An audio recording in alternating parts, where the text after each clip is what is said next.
This is an old video, but remastered. The board you see here was designed with many features, but in this case, we'll only be using the Modbus part. Out of all the modules and functions it has, we'll just use the regulator, the microcontroller, the TTL converter, and a few buttons, potentiometers, and switches.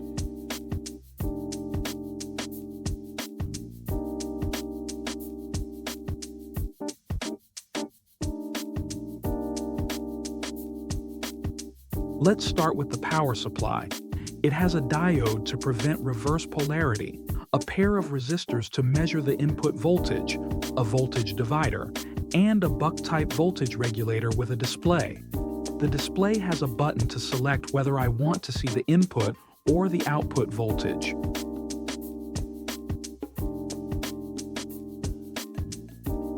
There is a port for connecting an LCD display, 16 by 2 or 20 by 4, depending on the routine stored in the microcontroller.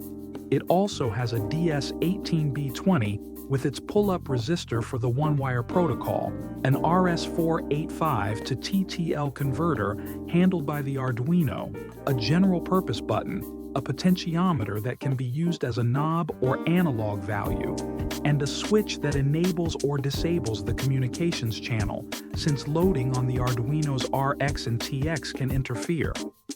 Additionally, it includes a real-time clock, a Darlington transistor to generate an amplitude output voltage, an extra analog input, and an HC06 Bluetooth module for connection. If we look at the back, the construction is a bit improvised, but that's part of the value of this tutorial.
Here, I'll show you an example. The FTDI chips we're used to. This chip converts USB to serial TTL communication. TTL stands for transistor-transistor logic. A logic 1 is 5 volts, a logic 0 is 0 volts. It supports all the usual communication settings, 8 bits, configurations like 8 in 1, none, even or odd parity, and stop bit. Serial communication is always the same, TTL input, but this chip handles both input and output. Now this one is an RS485 to TTL full duplex converter, very different from the half-duplex version some boards have. The half-duplex type uses DE and RE pins to control whether it transmits or receives, usually kept in receive mode because of the master-slave topology. In contrast, the full duplex converter shown here has 2 indicator LEDs, and you simply connect positive, negative, RX, and TX. It also has protection with a 220 ohm resistor across the lines. RS485 is a differential multi-point interface. It can connect up to 256 stations, powered with 5 volts, and I've worked with it at up to 38,400 baud. The bus operates between -7 volts and +12 volts, independent of the chip's power supply.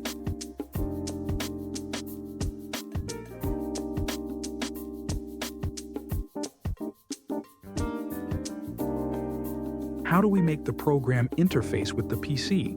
If I have RS485 on one end, I should also have RS485 on the other. FTDI converts serial TTL to USB, while this connector converts RS485 to TTL to USB. That way, I can use my computer as a master with this special adapter. Here we have the A and B wires. Sometimes they vary. I always say, if one connection method doesn't work, try the other. They are very inexpensive and can be found in almost any electronics store. To wrap up, this is the longest step of all, testing the connections and voltages at every point of the prototype board. Stay tuned for the next episode, where we'll move a little further along with this project.